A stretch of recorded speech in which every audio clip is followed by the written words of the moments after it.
ओम शांति। 16 फरवरी 1967 का प्रातः क्लास चल रहा था सुरंगा में। पहले पेज के मध्यांत में बात चल रही थी, ये रस्म रिवाज जो भक्ति मार्ग में चलते चले आ रहे हैं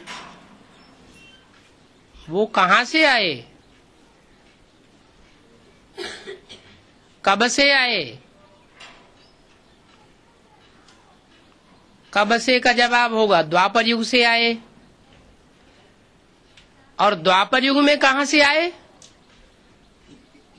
जो भी भक्ति मार्ग के रस्म रिवाज हैं वो कहां से आए? चाहे ब्राह्मण खिलाना हो, चाहे भ्रकुटी में बिंदी लगाना हो, भांति भांति के रस्म रिवाज हैं, ये कहां से आए? कहेंगे संगम युग से आए। अभी अभी परमात्मा बाप जब संगम युग में आते हैं तो ज्ञान की बातें बताते हैं।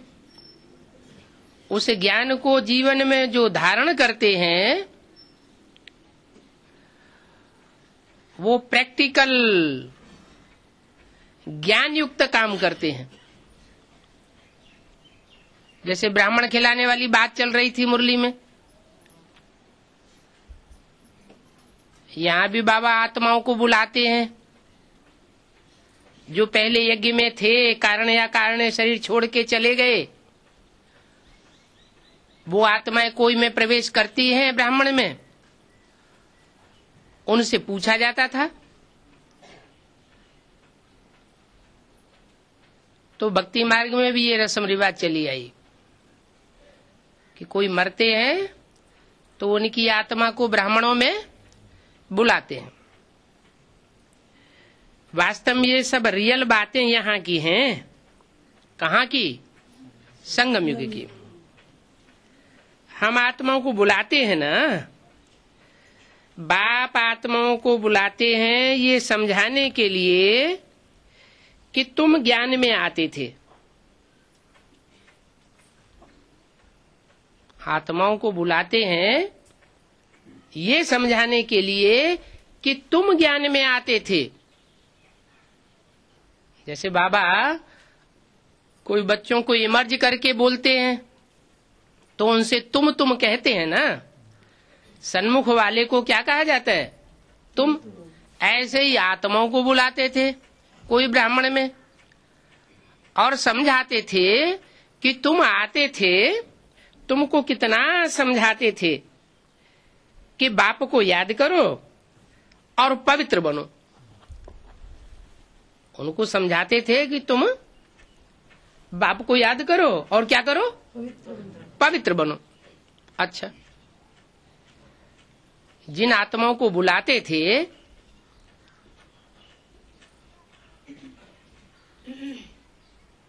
वो आत्माएं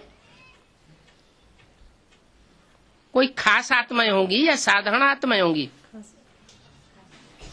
यज्ञ के आदि की कोई खास आत्माएं थी, उनको बुलाते थे समझाने के लिए कि तुम भी ज्ञान में आते थे। तुमको समझाते थे पवित्र बनो, लेकिन तुम पवित्र नहीं बने, तुमने नहीं माना। कौन समझाते थे? हैं? दादा समझाते थे कि बाप समझाते थे? बाप समझाते थे। कौन समझाते थे? बाप समझाते थे। शिव बाप समझाते थे कि दादा समझाते थे? ब्रह्मा बाबा समझाते थे।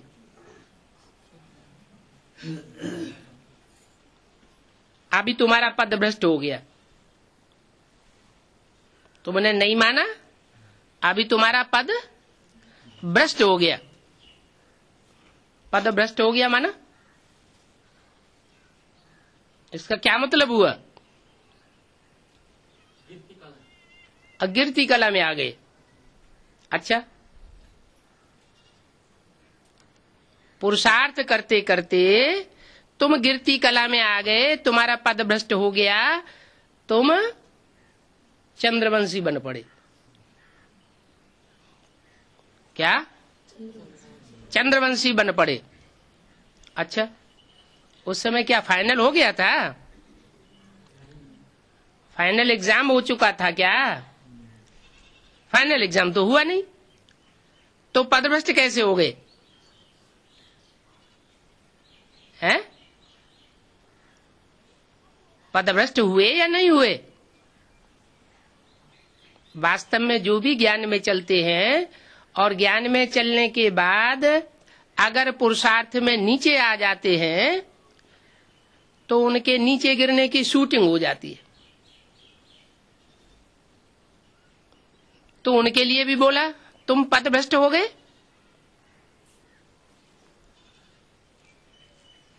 कोई का ऐसा पुरुषार्थियों का भी है हिसाब किताब कि ब्राह्मण जीवन में आने के बाद कब नीचे न गिरते हो? है? माया उनको लोढ़ा न खिलाती हो? नीचे ऊपर तो होते हैं। नीचे तो सब गिरते हैं और माया सबको नीचे ऊपर करती है। फिर उनसे पूछा गया कि तुम पदभ्रष्ट हो गए, रिजल्ट दिया, तो ये किसने पूछा होगा?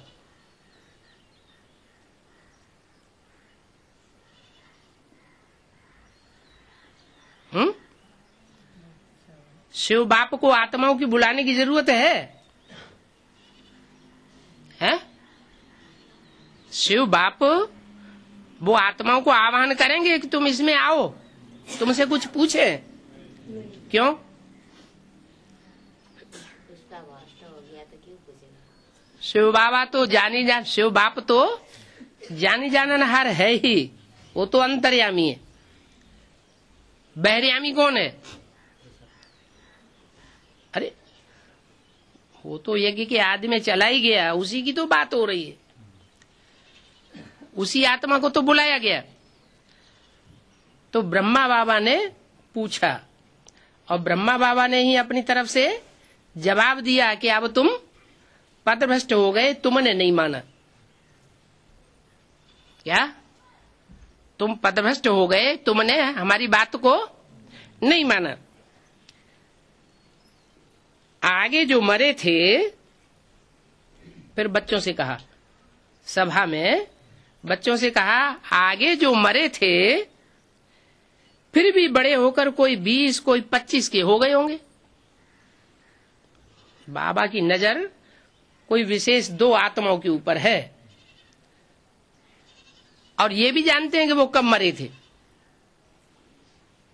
सन 67 की वाणी है, तो सन 67 की वाणी में 20 और 25 वर्ष घटाए जाए तो कौन सा सन आएगा?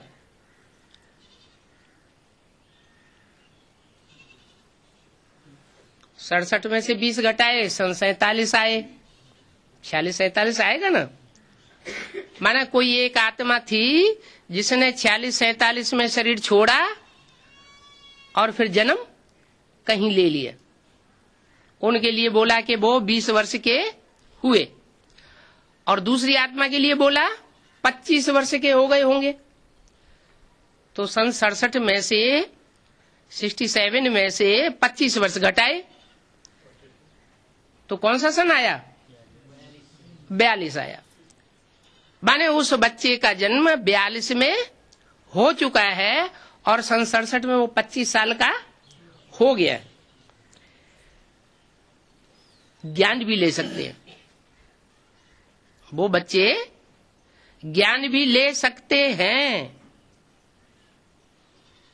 ले सकते हैं का मतलब आने वाला जो टाइम है सन 67 के बाद या सन 67 से कुछ आसपास पहले भी हो सकता है उनमें से किसी ने ज्ञान ले लिया हो और कोई ने ज्ञान लेने वाला हो। दोनों बातें हो सकती हैं। माने ज्ञान ले सकते हैं। अभी कोई मरेंगे तो भी वो तो पहले मर चुके। अभी कोई मरेंगे तो भी 10 वर्ष अभी बाकी है। किस बात में? किस बात में बाकी है? अरे सन 67 की वाणी 67 की वाणी है और बोला 10 वर्ष अभी बाकी हैं। किस बात के बाकी हैं? है पुरुषार्थ करने के लिए। अभी कोई मरेंगे तो जन्म लेंगे ना। सन 67 में भी अगर कोई 67-68 में मरेंगे तो जन्म तो लेंगे ना। तो जन्म लेंगे तो भी अभी कितने वर्ष बाकी हैं? 9-10 वर्ष बाकी हैं। किस बात के? पुरुषार्थ करने के। किस बात का पुरुषार्थ करने के? 10 वर्ष बाकी है माना कौन से सन तक की बात बताई? सन अरे सन 67 में 9-10 वर्ष बाकी है तो कौन से सन तक की लिमिट बताई? 76 तक की लिमिट बताई। माने सन 76 तक अभी भी पुरुषार्थ करने का टाइम उनके लिए बाकी है। किस बात का पुरुषार्थ है? किस बात का पुरुषार्थ करने का टाइम अभी 9-10 वर्ष बाकी है? हाँ, विश्व का बादशाह अथवा नर से नारायण बनने का पुरुषार्थ अभी भी 9-10 वर्ष बाकी है। माना बाबा जिन बच्चों को सामने रख करके बात कर रहे थे, बाबा का लक्ष्य कौन से पुरुषार्थ की तरफ था? नर से नारायण और नारी से लक्ष्मी बनने वाले बच्चों की तरफ था। उन्हीं बच्चों को याद किया। जिन बच्चों में से एक ने 42 में शरीर छोड़ा और एक ने 40-47 में शरीर छोड़ा, उस समय वो बच्चे कहीं न कहीं दुनिया में होंगे, या हो सकता है किसी ने ज्ञान ले लिया हो और कोई ज्ञान लेने वाला हो। तो बाबा ने इशारा किया कि ज्ञान भी ले सकते हैं और ज्ञान लेकर के वो 9-10 वर्ष में पुरुषार्थ करके विश्व की बादशाही का पद प्राप्त भी कर सकते हैं। 9-10 वर्ष अभी भी बाकी हैं। माने किस बात की बाकी है? नारायण बनने के, नर से नारायण बनने के लिए बाकी है 9-10 वर्ष, या विश्व का बादशाह बनने के लिए अभी भी पुरुषार्थ का टाइम बाकी है। बोला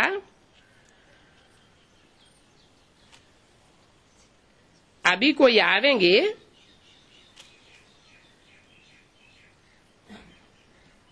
अब ज्ञान तो ले नहीं सकेंगे। ये क्या बोल दिया? ये दोनों वाक्य साथ साथ बोले। अभी कोई मरेंगे तो बाकी है ना 10 वर्ष। फिर बोला अब तो ज्ञान ले नहीं सकेंगे। नहीं ले सकेंगे है? सन 67 में वो ज्ञान नहीं ले सकेंगे। अब जो शरीर छोड़ेंगे, हाँ, सन 67 के बाद जो शरीर छोड़ेंगे वो 5, 7, 8, 9 वर्ष तो उनको बड़े होने में ही लगेंगे, समझदार बनने में। तो समझदार जब तक नहीं बनेंगे तो विश्व की बादशाही का भरोसा कैसे लेंगे? वाणी में बोला ना ये लक्ष्मी नारायण बुद्धू है, फिर दूसरी वाणी में बोला ये लक्ष्मी नारायण समझदार है, तब तो विश्व के मालिक हैं, बनते हैं। तो बुद्धू कौन है लक्ष्य और समझदार कौन है? जो सतयुग में लक्ष्मी नारायण बनेंगे वो बुद्धू, और जो संगम युग में नर से नारायण बनेंगे वो समझदार हुए। तो अभी जो सन 67 के बाद 9-10 वर्ष पड़े हुए हैं, उसमें कोई बच्चा जन्म लेकर के दोबारा आएगा तो समझदार की लिस्ट में होगा या बुद्धू की लिस्ट में होगा? है? जन्म लेकर के अभी दोबारा आएगा 67 के बाद तो बुद्धू की लिस्ट में गिना जाएगा या ज्ञानी की लिस्ट में गिना जाएगा? वो तो बुद्धू होगा, क्योंकि 9-10 वर्ष में तो इंद्रियां उतनी मजबूत और दिमाग उतना परिपक्व नहीं बनता है। तो जब दिमाग ही परिपक्व नहीं बनेगा तो विश्व का बादशाह कैसे बनेगा? विश्व का बादशाह बनने के लिए तो बड़ी भारी समझदारी चाहिए। तो इशारा दे दिया कि अब आने वाले बच्चे जो शरीर छोड़ करके दोबारा आएंगे उनके लिए तो गुंजाइश नहीं है, लेकिन जो पहले शरीर छोड़ गए हैं यज्ञ के आदि में, और अब वो बड़े होकर के 20-25 वर्ष के होकर के यज्ञ में दोबारा ज्ञान में आवेंगे, तो हो सकता है गैलप करके 9-10 वर्षों में तीखे चले जावे। यथार्थ बाप को याद भी नहीं कर सकेंगे जो अभी शरीर छोड़ेंगे। माने 67 के बाद जो शरीर छोड़ेंगे वो यथार्थ रीति बाप को याद नहीं कर सकेंगे। यथार्थ रीति माना 76 में तो बाप का पार्ट खुलेगा, बाप का स्वरूप पता चलेगा कि ये बाप है, ये माँ है ना। तो जब उनको ये बुद्धि में बैठेगा ही नहीं कि बाप का स्वरूप असली कौन सा है, तो याद कितना टाइम करेंगे, याद करने का मार्जिन रहता ही नहीं। बाकी उन बच्चों के लिए याद करने का मार्जिन है। किन बच्चों के लिए? जिन्होंने 20-25 वर्ष से पहले शरीर छोड़ा है। तो जो अभी शरीर छोड़ेंगे वो करके इतना कहेंगे कि शिव बाबा को याद करो, उनमें भी कोई फुर्त बच्चा होगा तो 84 के चक्कर को तो समझ जाएगा। क्या 84 के चक्कर को तो समझ जाएगा, बाकी विश्व का मालिक बने वो नहीं हो सकता है। अभी बच्चे जानते हैं हम बाप को याद करने से तमो प्रधान से सतो प्रधान बन जाएंगे।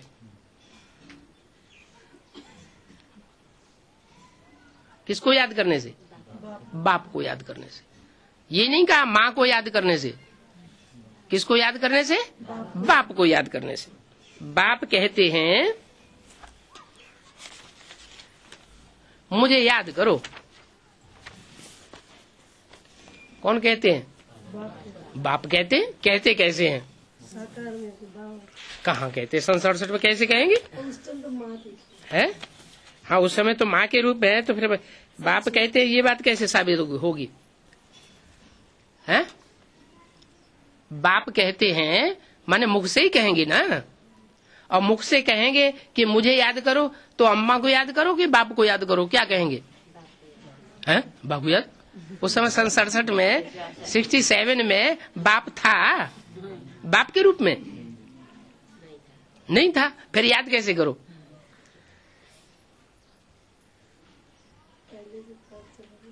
माने यज्ञ के आदि में कोई स्वरूप था तो ना। हाँ, जो यज्ञ के आदि में स्वरूप था वो उस स्वरूप के लिए भी ये बात लागू होती है कि मेरे स्वरूप को याद करो जिसमें सुप्रीम सोल बाप मुकर्रर रूप से प्रवेश करता है। तो क्या होगा? याद करो। बाकी यह ज्ञान नहीं है, याद करो। 16 फरवरी 67 की वाणी का दूसरा पेज। ये तो बाप डायरेक्शन देते हैं मुझे याद करो, ये कोई ज्ञान नहीं है। इनको योग कहा जाता है, इनको याद कहा जाता है। ज्ञान है षष्ठी चक्र का कि षष्ठी चक्र कैसे फिरता है, इस बात की नॉलेज है। और योग अलग है और ज्ञान अलग है। बच्चों का फर्ज है बाप को याद करना। वो लौकिक बाप होता है और ये है पारलौकिक बाप। पारलौकिक माने इस लोक का नहीं है। कौन से लोक का है?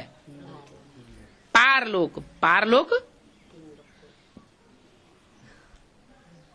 पारलोक माने क्या? इस लौकिक दुनिया के पार। उस लौकिक दुनिया के पार कौन कौन से लोक हैं? इस लौकिक दुनिया के पार कौन कौन से लोक हैं? सूक्ष्म लोकों में तो कोई बाप होता ही नहीं। इस लौकिक दुनिया के पार एक तो स्वर्ग लोक है, वो भी तो स्वर्ग लोक इस लौकिक दुनिया, विषय विकारी दुनिया की ये पार ही तो है।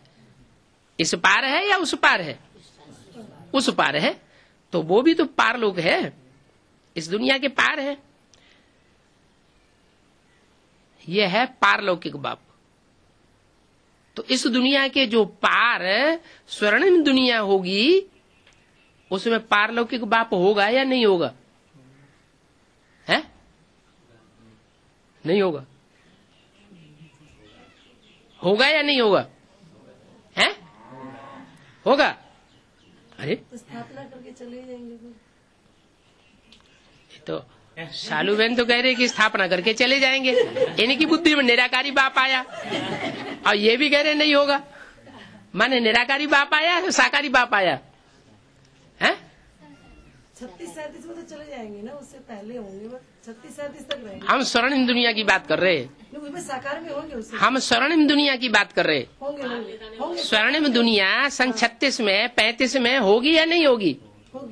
होगी ना। तो पारलोक ही होगा ना। तो पारलोक में बाप मौजूद होगा या नहीं होगा? होगा ना। तो वही बात बताई, वो है लौकिक बाप और ये है पारलौकिक बाप। मुरली में ये भी तो बोला है, इस दुनिया में सदाकाल स्थायी चीज कोई होती नहीं। सदाकाल स्थायी तो एक शिव बाबा ही है। तो 5000 वर्ष के सृष्टि चक्र में सदाकाल स्थायी है? शिव सुप्रीम सोल स्थायी है या शिव बाबा स्थायी है? बाबा तो कहा जाता है साकार निराकार के मेल को। तो इस सृष्टि पर सदाकाल स्थायी कौन होगा? शिव बाबा स्थायी होगा, और शिव बाप इस सृष्टि पर स्थायी नहीं होता। वो तो सिर्फ संगम युग में आता है और काम करके वापस चला जाता है। वो साक्षी हो जाता है और वो साथी हो जाता है। रामकृष्ण की आत्माएं साथी हो जाएंगी और शिव बाप साक्षी होकर के 5000 साल फिर भी ऊपर वाले पारलोक में फिर बैठेंगे। बाप कहते हैं मुझे याद करो, फिर वही बात। कौन से बाप कहते हैं? सुप्रीम सोल कहते हैं मुझे याद करो, क्योंकि जिसको याद करेंगे वैसे ही बनेंगे। अगर सुप्रीम सोल को ही याद किया, वो ही बुद्धि में बैठा रहता है, साकार याद आता ही नहीं, तो फिर ऊपर बैठना पड़ेगा थोड़ा बहुत। नहीं। और अगर मुझे याद करो बाप कहते हैं तो मुख से ही कह रहे होंगे ना। मुख से कहने वाला जो बाप है, अगर उस मुख से कहने वाले बाप को हम याद करेंगे जो कहते हैं मुझे याद करो, तो हम 5000 वर्ष के सृष्टि चक्र में आवेंगे, ऑल राउंड पार्ट बजावेंगे और सूर्यवंशियों की लिस्ट में भी आवेंगे। हमारा बाप विश्व का मालिक बनेगा तो हम बच्चे भी, हम भी विश्व के मालिक बनेंगे। वहां यथा राजा तथा प्रजा सब एक समान होते हैं। क्या बाप मालिक होगा तो बच्चे भी मालिक होंगे।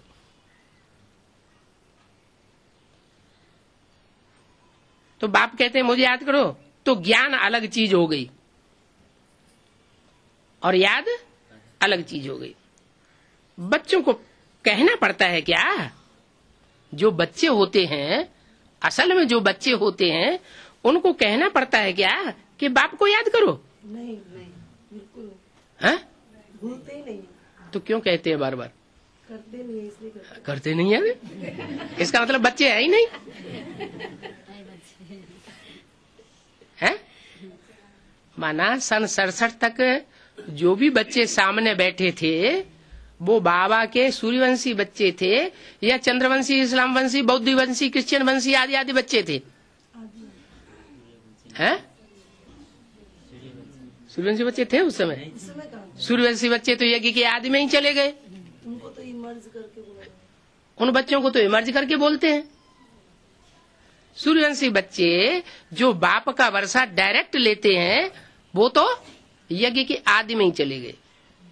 और जब ब्रह्मा बाबा मम्मा शरीर छोड़ देते हैं तो मम्मा के शरीर छोड़ने के बाद तो चंद्रवंशी आत्मा आ जाती है यज्ञ में, जो नारी से लक्ष्मी का पद पाने वाली होती है, जिसके लिए बोला 20 साल हो गए होंगे, 20 वर्ष के हो गए होंगे। और जो सूर्य के रूप में पार्ट बजाने वाली आत्मा है वो ब्रह्मा बाबा के शरीर छोड़ने के बाद ज्ञान में आती है। तो बोला बच्चों को कहना पड़ता है कि बाप को याद करो, हैं? ऑटोमेटिक याद करते हैं कि कहने से याद करते हैं? जिनकी बुद्धि में ये बैठा हुआ है, हम इस बाप के बच्चे हैं जो हमें विश्व की मालिकाना देने वाला है, तो उनको तो ऑटोमेटिक याद आएगा, या उनसे बार बार कहना पड़ेगा मुझे याद करो? याद ही रहता है। फिर ये मुरली में बार बार क्यों बोलते हैं? वैसे बच्चे वहाँ सामने बैठे हैं। हाँ, उस समय जो बच्चे सामने बैठे थे वो बच्चे ऐसे ही थे। कैसे? क्यों? उनको बार बार कहना पड़ता था, और बार बार कहने के बावजूद ही उनकी बुद्धि में ये नहीं आता था कि हम कौन से बाप को याद करें। यथार्थ परिचय नहीं। तो उन बच्चों में और तुम बच्चों में, उन बच्चों की याद में और तुम बच्चों की याद में कितना फर्क हो गया। तुमको कहने की दरकार नहीं है क्या सूर्यवंशी बच्चों मुझे याद करो। तुम्हारे सामने जो भी बाप होगा, जो तुम्हारी बुद्धि में निश्चय बुद्धि बने होगे जिस बाप के लिए, वो तुमसे बार बार कहता है मुझे याद करो। हा? नहीं। क्यों? ब्रह्मा के द्वारा बार बार कहता था मुझे याद करो। बच्चे ब्रह्मा में लटके हुए थे इसीलिए। नहीं, वो बच्चे दूसरे बाप के बच्चे थे। कोई चंद्रवंशी बाप के, चंद्रमा बाप के बच्चे थे, धर्म पिता, कोई इब्राहिम बाप के बच्चे थे, कोई क्राइस्ट बाप के बच्चे थे। उनकी बुद्धि में एडवांस नॉलेज जल्दी बैठती नहीं। जो असली नॉलेज है, परिपक्व नॉलेज है, वो उन बच्चों की बुद्धि में बैठने वाली अभी भी उनकी बुद्धि में नहीं बैठती है। इसलिए बोला कि बच्चों को कहना नहीं पड़ता है कि बाप को याद करो। बच्चे जो होते हैं वो ऑटोमेटिक बाप को याद करते हैं। और सन 76 के बाद जो भी प्रैक्टिकल में बाप का पार्ट बजाने वाला होगा वो भी बार बार कहता नहीं होगा। बार बार तो छोड़ो, एक बार भी नहीं कहता होगा मुझे याद करो। है? कभी भी नहीं कहता होगा मुझे, ये ही नहीं कहेगा मैं तुम्हारा बाप हूँ। कभी नहीं। पहचान होगा। जो बच्चे होंगे वो ऑटोमेटिक पहचान लेंगे कि ये मेरा बाप है। लौकिक बाप तो जन्मते ही याद रहता है। माँ भी याद रहती है और बाप भी याद रहता है। यहाँ बाप की याद दिलानी पड़ती है। बाबा बहुत परेशान हो रहे हैं। यहाँ माने कहाँ? यहाँ माने कहाँ याद दिलानी पड़ती है? हैं? यहाँ धूलाबाड़ी में हैं? यहाँ याद नहीं दिलानी पड़ती है। कहाँ की बात बताई? सन 67 की बात बताई, माउंट आबू की। माउंट आबू में बाबा के सामने जो बच्चे बैठे थे सन 67 में, उस समय की बात बताई कि यहाँ बच्चों को बार बार याद दिलानी पड़ती है, और तो भी उनको बाप की याद नहीं आती। या तो ब्रह्मा बाबा को याद करेंगे, या तो बिंदी को याद करेंगे। और इतनी अकल कहाँ है कि धर्म पिताएं बनने वाले हम लोगों में से कौन कौन है? जब अपनी आत्मा का ही पता नहीं चला, अपने बाप का ही पता नहीं चला, तो फिर और धर्म पिताओं की तो पहचानने की तो बात। रूप में दादी दीदी को याद करते हैं वो। दादी दीदी तो अब हुए जब ब्रह्मा बाबा ने शरीर छोड़ दिया। ब्रह्मा बाबा के शरीर छोड़ने के बाद दादी दीदी दादाएं आए, उनको याद करना शुरू हुआ। पहले थोड़े याद करती थी कोई दादी दीदी को। ज्यादा से ज्यादा मम्मा याद आती थी या ब्रह्मा बाबा याद आते थे। इसलिए बाबा उस समय भी डोरापा मारते थे। कोई मम्मा के मुरीद, कोई बाबा के मुरीद, बाबा को कोई पूछता ही नहीं। मुरली ऐसे डोरापा दिया है। अरे शिव बाबा को कोई पूछे तब जैसे ही परिचय हो। नहीं, जब सही परिचय पे बुद्धि में बैठे,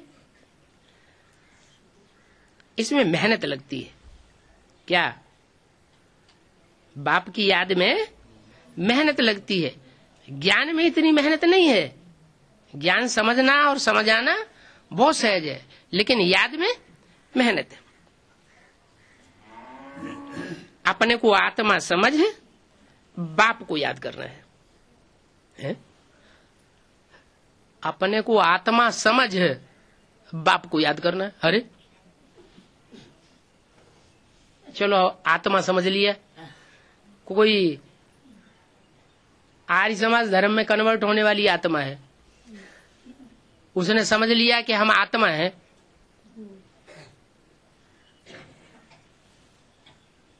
उसने समझ लिया कि हम आत्मा हैं, तो कौन से बाप को याद करेगी वो? धर्म पिता को याद करें। वो अपने धर्म पिता को जल्दी याद कर लेगी। शिव बाप उसकी बुद्धि में जल्दी बैठने वाला नहीं है, क्योंकि वो अधूरी आत्मा है। 84 जन्म लेने वाली आत्मा है या कम जन्म लेने वाली आत्मा है?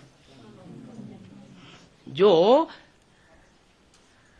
आर्य समाज में कन्वर्ट होने वाली आत्मा होगी, उसके कितने जन्म कम हो जाएंगे?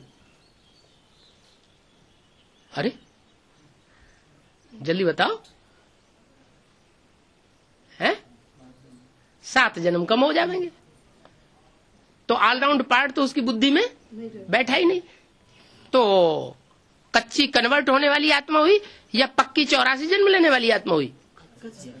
कच्ची कन्वर्ट होने वाली आत्मा हुई। इसलिए बोला अपन को पहले आत्मा समझो, पक्का पक्का आत्मा समझो कि मैं पक्की 84 जन्म लेने वाली आत्मा हूं, मैं खंडित आत्मा, हाँ, एक कम जन्म लेने वाली आत्मा नहीं हूं। ये बहुत मेहनत का काम है।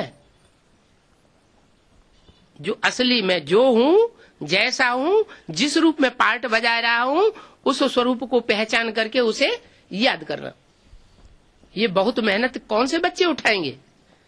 यथार्थ रीति खुद को बाप को समझते। जो पूरे 84 जन्म लेने वाले आत्मा बच्चे होंगे, वो ही पहचानेंगे, वो ही इस ज्ञान को उठावेंगे। बहुत मेहनत का काम है। तो बाबा कहते हैं याद में ठहर नहीं सकते हैं। अभी भी कोई कोई ऐसे हैं जो कहते हैं साकार में निराकार बिंदी को कैसे याद करें, हमें तो साकार याद ही नहीं आता। या कहेंगे हमें तो बिंदी याद ही नहीं आती, हमारी आत्मा बिंदी है, हमें यही याद करना मुश्किल है, बिंदी को कैसे याद करें। सब बच्चे लिखते हैं बाबा हम याद भूल जाते हैं। क्यों भूल जाते हैं? ये तो सब बच्चे लिखते हैं। ऐसा कोई बच्चा नहीं है जो ये न कहता हो कि हमें बाबा की याद भूल नहीं जाती है, चाहे 84 जन्म लेने वाले हो, चाहे कम जन्म लेने वाले हो। याद सबको भूलती, क्यों भूलती है? माया के कारण।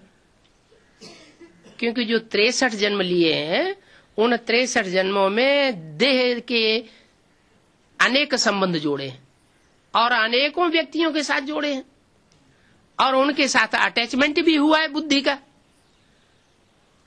तो शूटिंग पीरियड में वो याद आवेंगे या नहीं आवेंगे? वो हिसाब किताब लेने आवेंगे कि नहीं आवेंगे? कहाँ जा रहे हो, पहले हमसे तो निपट लो। तो बार बार हमारी याद को आकर के डिस्टर्ब करते।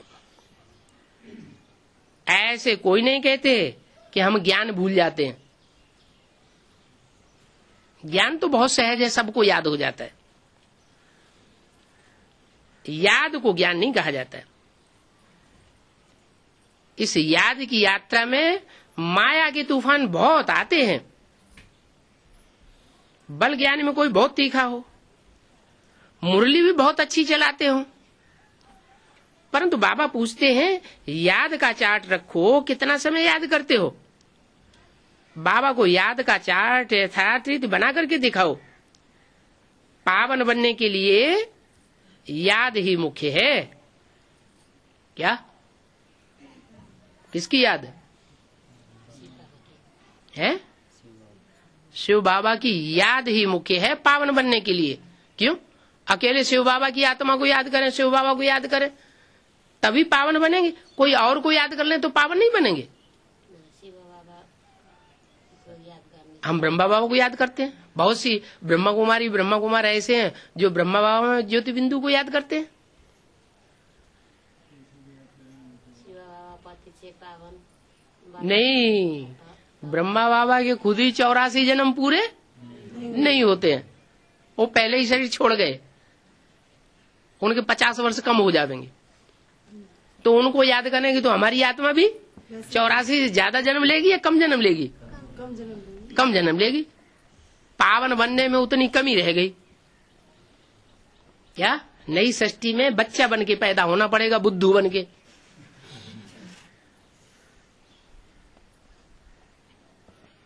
तो आत्मा पतित की पतित रह जाएगी ना। तो बोला पावन बनने के लिए याद ही मुख्य है। और किसकी याद? जो एवर प्योर हो। कौन है एवर प्योर? है शिव बाप या शिव बाबा? शिव बाबा या शिव बाप? बाप नहीं बाबा है। शिव बाप एवर प्योर नहीं है? हैं? शिव बाबा है बोलते हैं। शिव बाप एवर प्योर क्यों नहीं है? शिव बाप माने क्या और बाबा माने क्या? शिव बाप माने ब्रह्मा बाबा। जय ले सत्यानाश कर दिया। हमारा साकार शिव बाप माने ज्योति बिंदु, बिंदु बिंदु आत्माओं का बाप। और शिव बाबा माना शिव बाबा का वो रथ जो आदि से लेकर के अंत तक मुकर्रर रहता है। जब तक नई दुनिया पूरी स्थापन न हो जाए तब तक वो वापस नहीं जा सकता, जा नहीं सकता। वो रथ ब्रह्मा बाबा का रथ तो बीच में ही चला गया। वापस चला गया, तो उसको मुकर्रर रथ नहीं करेंगे। यज्ञ के आदि में भी उनका रथ मुकर्रर नहीं था। 46-47 से जब से शिव बाबा ने उनमें प्रवेश किया तब से मुरली चलाना शुरू किया, तब पता चला कि ये ब्रह्मा है। उससे पहले तो किसी को ये भी पता नहीं था कि ये ब्रह्मा है। तब 51-52 में आकर के ब्रह्मा कुमारी ईश्वरी विश्वविद्यालय की स्थापना हुई। उससे पहले तो ओम मंडली नाम था, कि ब्रह्मा कुमारी विद्यालय नाम था नहीं, मालूम ही नहीं था। तो बताया पावन बनने के लिए एक की याद जरूरी है। वो एक कौन? शिव बाबा। शिव बाप नहीं, ब्रह्मा बाबा नहीं, या कोई और धर्म पिता भी नहीं, एक शिव बाबा, जिसके लिए कहते हैं एवर प्योर है। सभी देवताओं को कहेंगे पवित्र, और शिव बाबा को क्या कहेंगे? Ever pure. क्यों? देवताएं हैं पवित्र और शिव बाबा है एवर प्योर, एवर पवित्र। ऐसे क्यों है? शिव बाबा के लिए एवर प्योर क्यों कहते हैं? देवताओं के लिए प्योर कहते हैं। हैं? जन्म नहीं लेते हैं इसलिए। फिर तो पवित्र की बात ही नहीं। जो जन्म ही नहीं लेता, जन्मण के चक्र में ही नहीं आता, तो वो संघ के रंग में भी नहीं आएगा। संघ के रंग में नहीं आएगा तो पतित बनने की बात पैदा ही नहीं हो। जिसके पतित बनने की ही बात नहीं, वो पावन कैसे बने? एवर प्योर तब कहा जाता है जब साकार शरीर में रह करके अनेकों के संग के रंग में आते हुए भी उसकी आत्मा में क्या हो? पतित पना पनपने न पाए। और जो बच्चे हैं, जो भी आत्माएं हैं, मुकर्रर रथधारी को छोड़ करके उनको संग का रंग ज्यादा लगता है, और मुकर्रर रथ को इतना संग का रंग लग नहीं पाता, भले वो कितनों के ही संपर्क संसर्ग में आता रहे। कौन? शिव बाप। तो जो एवर प्योर होकर के पार्ट बजाता है, एवर पवित्रता का पार्ट बजाता है, उसको जो याद करेंगे वो जरूर पवित्र बनेंगे।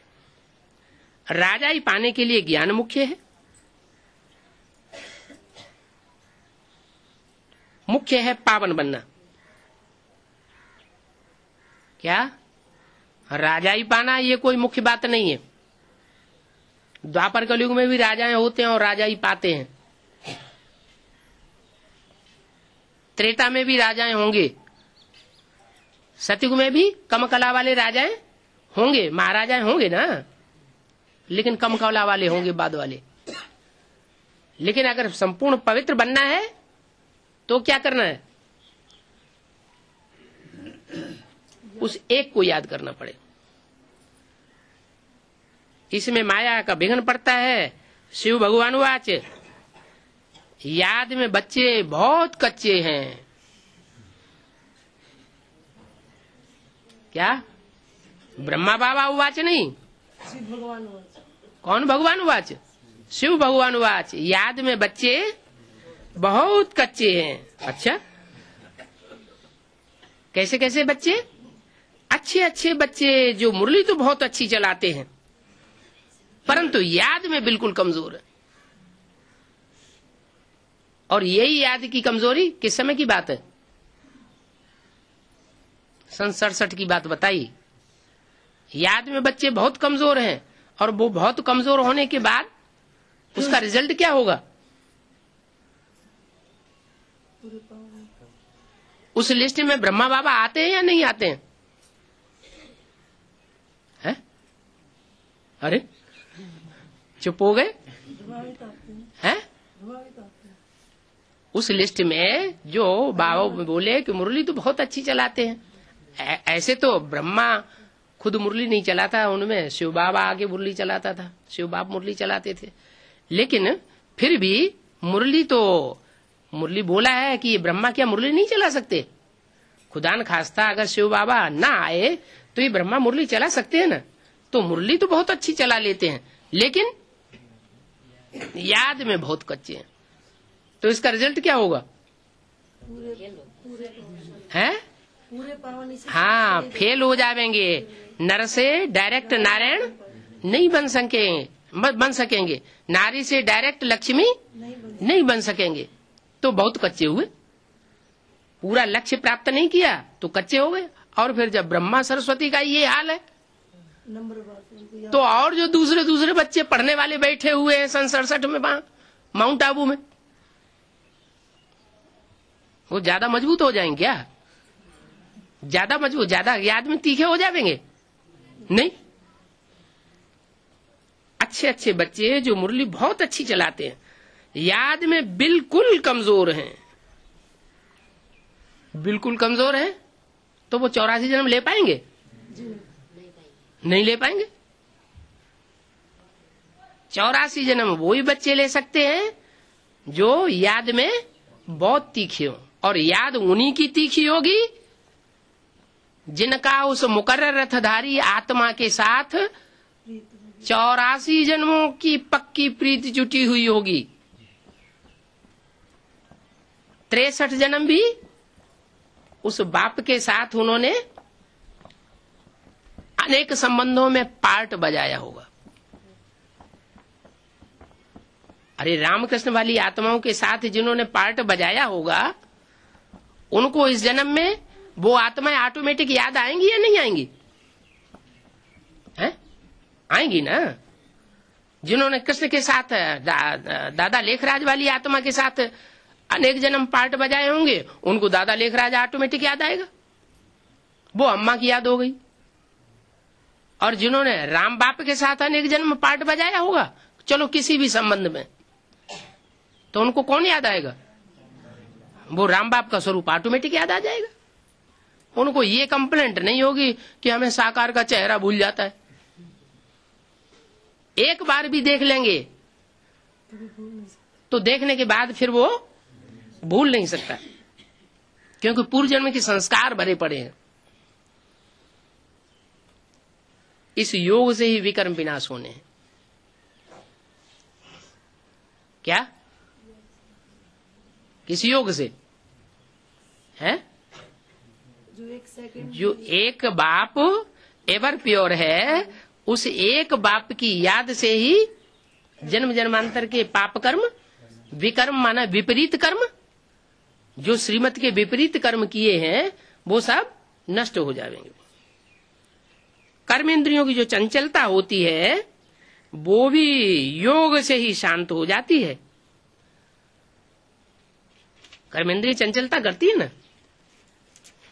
जैसे किसी को बहुत भूख लगी हो, है, सारा दिन भोजन न मिला हो, और कोई कोई की ऐसी आदत होती है, भूख लगी हो न लगी हो, कोई चीज में ज्यादा उनकी चित्त जाता है, बुद्धि जाती है, और वो चीज सामने आ जाती है तो भूख न लगे होने पर भी क्या करते हैं, खा लेते हैं। तो मान लो किसी को बहुत भूख लगी है और उसकी इष्ट वस्तु जो इसको बहुत प्रिय है वो उसके सामने आ जाए,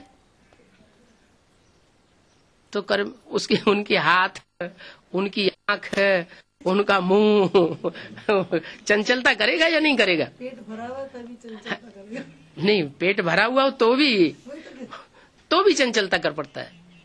तो बोला इंद्रियों की जो चंचलता होती है वो योग से ही शांत होगी।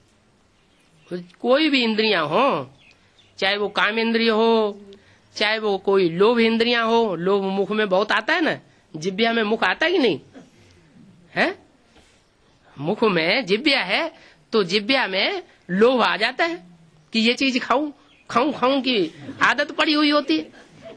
किसी की बहुत खाऊं खाऊं की खराब आदत होती है तो अकेले में कोई चीज रखी होती है उठा के खा लेंगे, छोड़ेंगे नहीं। तो ये भी लोभ की आदत हुई ना। बाप कहते हैं एक बाप के सिवाय और कोई की भी याद न रहे, सब कर्मेंद्रियां शांत होंगी। उस एक को छोड़ करके औरों की और किसी, कोई कितना भी ऊंचा हो, इब्राहिम बुद्ध का ऐसी बनने वाला क्यों न हो, उनका आधार मूर्ति ही क्यों न हो, उन आधार मूर्तों का भी बाप ही क्यों न हो, क्या जड़ों को भी जन्म देने वाला बीज होता है ना, तो उनका बीज रूप स्टेज वाला बाप ही क्यों न हो, उनकी भी अगर याद करेंगे तो भी कर्मेंद्रियां शांत होने वाली नहीं है। किसकी याद करेंगे तो कर्मेंद्रियां शांत होंगी? एक शिव बाबा जिसकी यादगार मंदिर में बनी हुई है। शिव के मंदिर जो है वो लिंग रखा हुआ है। कहाँ रखा हुआ है? अभी मिसाल दिया ना, कोई को खाऊं खाऊं की आदत होती है और परसी हुई थाली सामने आ जाए और उसकी वो चीज, वो वस्तु जिसकी उसकी बहुत अटैचमेंट है उस वस्तु में, तो फट से खा लेगा। तो ऐसे ही और कर्मेंद्रियां भी तो हैं। उन कर्मेंद्रियों का भोग अगर सामने आ जाए और आसपास कोई मौजूद ना हो तो इंद्रियां हठात उसको भोग लेंगी। और खास करके पुरुषों के लिए तो जबरदस्ती बाबा ने बोल दिया, सब पुरुष दुर्योधन दुशासन है। कन्या माता है उनको तो फिर भी गनीमत है, कोई कोई कन्या माताओं को छोड़ दिया जो सूपन खाए पूतना है होती है, उनकी बात छोड़ दो। बाकी पुरुष तो एकांत पाके और इंद्रियों के दास बने बगैर रहते ही नहीं। तो इंद्रियों की चंचलता कैसे खत्म होगी? क्या तरीका बता दिया? उस एक को याद करो। किस एक को? जिसका यादगार मंदिर में बना हुआ है। और देवताओं की यादगार, उसमें मुख कमल, कमल नयन, कमल हस्त, कमल पाद, उनकी सब इंद्रियां कमल से विभूषित करके दिखाई जाती हैं। माने उनकी सब कर्मेंद्रियां पूजी जाती हैं देवताओं की। और शिव बाबा की पूरा लिंग पूजा जाता है। जो काम इंद्रिय है, जो काम विकार सबसे ज्यादा नष्ट करने वाला है, वो काम इंद्रिय उनकी पूजी जाती है। उनका कान नहीं पूजा जाता, उनकी आंख नहीं पूजी जाती, लिंग पूजा जाता है। पूजा का आधार क्या होता है? प्योरिटी। तो वो तो एवर प्योर है। भले भोग के साथ ही क्यों न रखा हुआ हो, भोग की थाली में ही क्यों न रखा जाए, फिर भी वो अपनी इंद्रिय को कंट्रोल करके रखने वाला है। इतना एवर प्योर है। तो ऐसे एवर प्योर को अगर याद करेंगे तो तुम्हारी भी कर्मेंद्रियां सब शांत हो जाएंगी। एक बाप के सिवाय कोई याद न रहे, कोई की देह की याद नहीं रहे। आत्मा जानती है ये सारी दुनिया खलास होनी है। क्या सारी दुनिया खलास होगी? अगर सारी ही दुनिया खलास हो जाएगी तो फिर नई दुनिया शुरू कैसे होगी? है? नई दुनिया शुरू होगी या नहीं होगी? फिर कैसे शुरू होगी जब सारी दुनिया खलास हो जाएगी? तो है जो कर्मेंद्रियों की बस में। हाँ, विकारी दुनिया सारी खलास होनी है। अच्छा चलो, विकारी दुनिया खलास हो जाएगी और जो निर्विकारी देवताएं बनने वाले उनको याद करेंगे तो कर्मेंद्रियां शांत हो जाएंगे? जी नहीं। क्यों? विकारी दुनिया चलो खलास होनी है, वो तो खलास हो जाएगी, उनको तो याद नहीं करना है। लेकिन जो निर्विकारी दुनिया में आने वाले हैं उनको याद कर ले।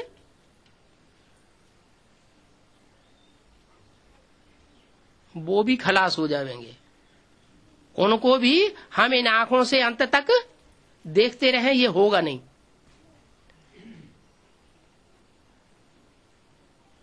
एक ही ऐसा है जिसको शरीर छोड़ते हुए कोई इन आंखों से देख नहीं सकेगा,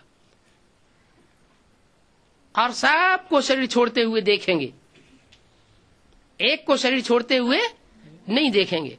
इसलिए भक्ति मार्ग में यादगार है क्या कि शंकर जी जन्म नहीं लेते और शंकर जी की मृत्यु नहीं होती। शरीर है कि नहीं? उनको शरीर है, शरीर होते हुए भी उनका जन्म मृत्यु नहीं दिखाया गया। वो सिर्फ एक ही है। अमरनाथ का तो मतलब यह है कि जो अमर हैं, जो मरते नहीं हैं, उनका नाथ, उनका स्वामी। सारी दुनिया खलास होनी। अब हम जाते हैं अपने घर, फिर आवेंगे राजधानी में। ये सदैव बुद्धि में रहना चाहिए क्या कि हमको जाना है और जाकर के फिर वापस आना है, अपनी राजधानी में आना है। ज्ञान जो मिलता है वो आत्मा में रहना चाहिए ना। बाबा तो है योगेश्वर। क्या? योगेश्वर, जिसकी हमें याद करनी है, जिसकी याद से हमारी कर्मेंद्रियों की चंचलता शांत होगी, वो बाबा है योगेश्वर, योगियों का ईश्वर। जो भी योग लगाने का पुरुषार्थ करने वाले योगी हैं, उन सब का नियंता, कंट्रोलर योगेश्वर।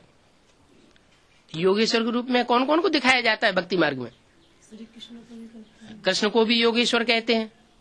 और हैं श्री कृष्ण के अलावा और किसको कहते हैं? शंकर जी को भी कहते हैं। और राम और किसको कहते हैं? सनत कुमार को भी योगेश्वर कहते हैं। जो षष्ठी रची गई संकल्पों से, उस षष्ठी में ब्रह्मा के 4 पुत्र दिखाए गए हैं पहले। उन 4 पुत्रों में जो ज्ञान योग में सबसे बड़ा था, उसका नाम था सनत कुमार। वो भी योगियों का ईश्वर कहा गया है। वास्तव में सनत कुमार कोई और नहीं है, शंकर ही सनत कुमार है। तो वास्तव में ईश्वर को योगेश्वर कहेंगे नहीं, बाबा योगेश्वर है। ईश्वर को योगेश्वर नहीं कहेंगे। ईश्वर कौन हुआ और बाबा कौन हुआ? ईश्वर निराकार ज्योति बिंदु। ईश्वर हुआ गॉड फादर, सुप्रीम सोल, और शिव बाबा हुआ जो साकार तन के साथ शिव बाप। तुम योगेश्वर हो। ईश्वर को योगेश्वर नहीं कहेंगे, माना शिव ज्योति बिंदु को योगेश्वर नहीं कहेंगे। किसको कहेंगे? शिव बाप को कहेंगे योगेश्वर। वो कह रहे हैं शिव बाप को योगेश्वर कहेंगे। बाप बिंदु निराकार हो गया। योग माने क्या? योग माने संबंध जोड़ना। जो संबंध जुटता है वो ही याद आती है किसी को आंखों से देखा, बड़े ध्यान से देख लिया, तो फिर वो याद आएगा या नहीं आएगा? ऑटोमेटिक याद आएगा। ऐसे ही कोई भी कर्म इंद्रिय से संग किया, अटैचमेंट पूर्वक अगर संग किया तो जरूर याद आएगा। ऐसा हो नहीं सकता कि संग किया जाए और याद ना आवे। इसलिए इससे पहले की मुरली में बोला सत्संग की बड़ी महिमा है। सत्य सिर्फ है एक, इस दुनिया में सच्चा सिर्फ है एक है, जिसकी सत्यनारायण की कथा गाई जाती, और बाकी सब है, बाकी सब क्या है? बाकी सब झूठ। सदगुरु है एक और गुरु है अनेक। तो सदगुरु एक है, सत्य माना सच्चा गुरु, तो बाकी गुरु कैसे हो गए? बाकी गुरु सब झूठे हो गए। झूठे को याद करेंगे तो झूठखंड की दुनिया में जन्म मिलेगा, और सत्य को याद करेंगे तो जो सचखंड सत्य युग है उसमें हम जन्म लेंगे। ईश्वर बाप कहते हैं मुझे याद करो। देखो फिर ईश्वर बाप कहते हैं। कौन कहते हैं? शिव बाबा नहीं कहते। शिव बाबा नहीं कहते मुझे याद करो। कौन कहते हैं? शिव बाप कहते हैं। ईश्वर बाप। ईश्वर बाप कौन हुआ? बोलो नवीन भाई, ईश्वर बाप कौन हुआ?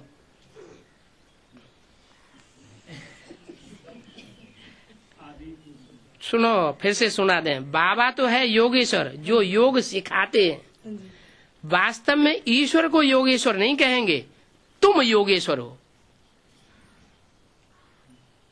तो कौन हुआ योगेश्वर और किसको योगेश्वर नहीं कहेंगे? शिव बाप ज्योति बिंदु को योगेश्वर नहीं कहेंगे, क्योंकि वो तो बिंदी कैसे सिखाएगी? फुदुक फुदुक के योग सिखाएगी क्या? नहीं। वो जब किसी शरीर में प्रवेश करे तो प्रवेश करके चाहे आंखों से चाहे कोई भी कर्मेंद्रियों के संग के रंग से योग सिखाए सकता है। योगी बना संबंध जोड़ेगा। अलग अलग संबंधों की अलग अलग रचना होती है। बाप का संबंध वो अलग इंद्रियों से होता है, माँ का संबंध अलग इंद्रियों से होता है, पति पत्नी का संबंध अलग इंद्रियों से होता है। तो इंद्रियों से ही स्नेह होता है। तो जो संग का रंग जितना लगता है उतना ही याद में परिपक्वता आती है। ये याद सिखाने वाला ईश्वर बाप है न। ये याद सिखाने वाला ईश्वर बाप है। वो निराकार बाप शरीर द्वारा सिखाते हैं। है तो ईश्वर, लेकिन किसके द्वारा सिखाते हैं? साकार शरीर। तो उसको क्या कहा जाता है? शिव बाबा। उसको शिव बाबा कहेंगे। उसको शिव बाप, योग सिखाने वाले को शिव बाप नहीं कहेंगे। ओम शांति।